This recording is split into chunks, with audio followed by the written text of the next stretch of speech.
Olá pessoal, tudo bem com vocês? Bem-vindos a mais um vídeo de reflexão nessa jornada em Marcos. Já estamos na quinta-feira e já estamos no quarto capítulo. E como sempre eu vou pegar uma narrativa para poder meditar e refletir junto com vocês. E como não poderia deixar de ser, eu vou meditar naquilo que está no versículo 35 ao versículo 41 do quarto capítulo de Marcos. Jesus está no meio do mar da Galileia com seus discípulos e acontece uma terrível tempestade que o barco quase vai a pique. Enquanto todo mundo está lá naquele alvoroço tentando sobreviver, tirando a água com balde, entrando mais água do que saindo, o barco quase afundando, Jesus está lá calmo atrás do barco, com um travesseiro feito de corda e dormindo o sono dos justos e dos inocentes. E os discípulos ficam muito bravos com Jesus e vão para Jesus e falam assim: mestre, o senhor não se importa que a gente morra?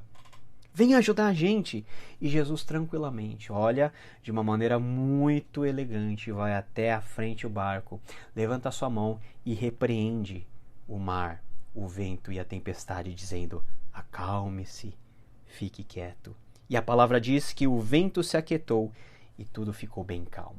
Qual que é o grande segredo e o pulo do gato dentro dessa narrativa? É o seguinte: na concepção dos judeus existia apenas um que tinha domínio pleno sobre as forças da natureza.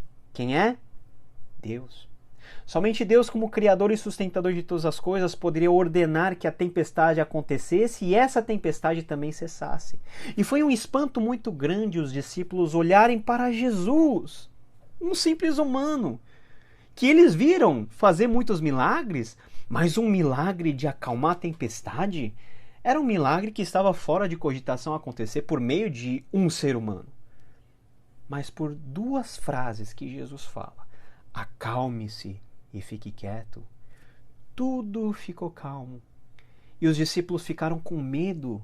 Sabe por quê? Porque os discípulos perceberam que aquele que estava no barco não era simplesmente um cara legal. Aquele que estava no barco não era simplesmente um mestre ético. Aquele que estava no barco não era apenas um filósofo. Aquele que estava no barco era o Filho de Deus. Porque somente Deus poderia fazer essas coisas.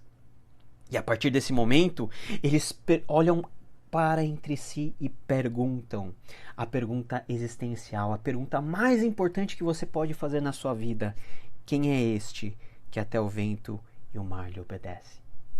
Se a nossa vida for o barco, e se Jesus estiver no controle da nossa vida, quando nós temos tempestades, quando nós temos tribulações, e Jesus de alguma maneira, ele intervém, e mesmo quando Jesus não intervém, quando Jesus está presente, participando conosco de todos esses momentos, será que nós percebemos quem nós estamos carregando dentro da nossa barca? Será que há um assombro dentro de nós ao olharmos para Jesus e reconhecer Jesus não apenas como um cara legal, mas como Senhor e Salvador das nossas vidas, aquele que morreu por nós e aquele que é o Senhor? Às vezes a nossa vida espiritual não tem qualidade, às vezes a gente como crente vive pior do que ímpio, sabe por quê? Porque nós não conhecemos Jesus. Nós não conhecemos a identidade de Jesus. E nós não sabemos aproveitar esse tremendo privilégio que é ter o próprio Deus, Criador de todas as coisas, na sua segunda pessoa, o Filho, habitando em nós por meio do seu Espírito.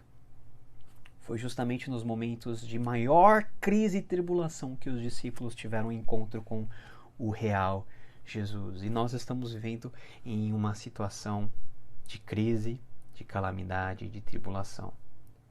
A despeito de nós podermos perguntar por que essas coisas acontecem, talvez uma coisa que você possa parar para refletir é o seguinte: talvez esse seja o momento de você ter um encontro real com Jesus Cristo.